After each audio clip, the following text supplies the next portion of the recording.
ഇത് നമുക്കറിയില്ലേ, പിണറായി വിജയൻ്റെ പ്രധാന പരിപാടി ഡൽഹിയിൽ പോയി നരേന്ദ്രമോദിയുടെയും അമിത്ഷായുടെയും മുമ്പിൽ കുനിഞ്ഞിരിക്കുകയാണ്. അവർ രണ്ടുപേരും എവിടെ ഒപ്പിടാൻ പറഞ്ഞാലും ഒപ്പിട്ട് കൊടുക്കും. PMCയിൽ ഒപ്പിട്ട് കൊടുത്തു.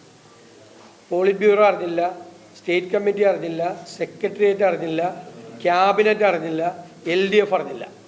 അറിയാമല്ലോ ഒപ്പിട്ടത്, PMCയിൽ ഒപ്പിട്ടത്. അവർ പറഞ്ഞതെല്ലാം കേൾക്കും. ഭയന്ന് നിൽക്കുകയാണ്. ഭയന്നാണ് ഇവർ ഭരിക്കുന്നത്. അതിന് അവരുമായി കുറേ പാലങ്ങളുണ്ട്. അതിലൊരു പുതിയ പാലമാണ് ഇപ്പോൾ രംഗപ്രവേശം ചെയ്ത ജോൺ ബ്രിട്ടാസ്. നേരത്തെയും കുറേ പാലങ്ങളുണ്ട്.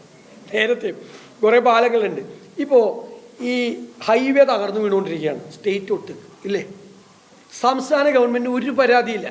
ഇന്ന് മുഖ്യമന്ത്രി പറയുക, ഞങ്ങൾക്ക് യാതൊരു ഉത്തരവാദിത്വം ഇല്ല. സംസ്ഥാന ഗവൺമെൻറ്റിന് ഒരു ഉത്തരവാദിത്വം ഇല്ലെങ്കിൽ സംസ്ഥാന ഗവൺമെൻറ് എന്തിനാണ് ഇത് പണിയുന്നതിൻ്റെ അവകാശവാദം ഉന്നയിക്കുന്നത്? അത് റീലിട്ടുകൊണ്ട് നടക്കായിരുന്നല്ലോ. PWD മന്ത്രി, മുഖ്യമന്ത്രിയൊക്കെ റീലിട്ടുകൊണ്ട് നടക്കായിരുന്നല്ല. അപ്പോൾ സംസ്ഥാന ഗവൺമെൻറ്റിന് പരാതിയില്ല. 100 കണക്കിന് സ്ഥലത്ത് മനുഷ്യൻ്റെ ജീവൻ അപകടത്തിൽ. ഇന്നലെ നമ്മൾ ശ്വാസം വിട്ടുപോയി അല്ലേ, നിന്നുപോയി. നമ്മുടെ 36 കുട്ടികളാണ് അതിൻ്റെ ഇടയിൽ പെട്ടുപോയത്. ഞങ്ങളൊക്കെ സ്ഥിര യാത്ര ചെയ്യല്ലേ നീ കൂടി, നമ്മളെല്ലാം. എന്നിട്ട് ഒരു പരാതിയില്ല. വീഴാത്ത പാലാരിവട്ടം പഞ്ചവടി പാലമാണെന്ന് പറഞ്ഞ് പ്രചരണം നടത്തിയതാണ്. പാലാരിവട്ടം പാലം ഇന്നുവരെ വീണിട്ടില്ല.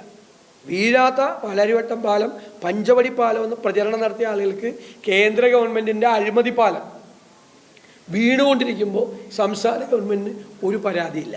പണി പൂർത്തിയായാൽ അതിൻ്റെ ക്ലെയിം എടുക്കാൻ പറ്റും. പാലം വീണ, അയ്യോ ഇത് ഏത് പാലം, ആരുടെ പാലം?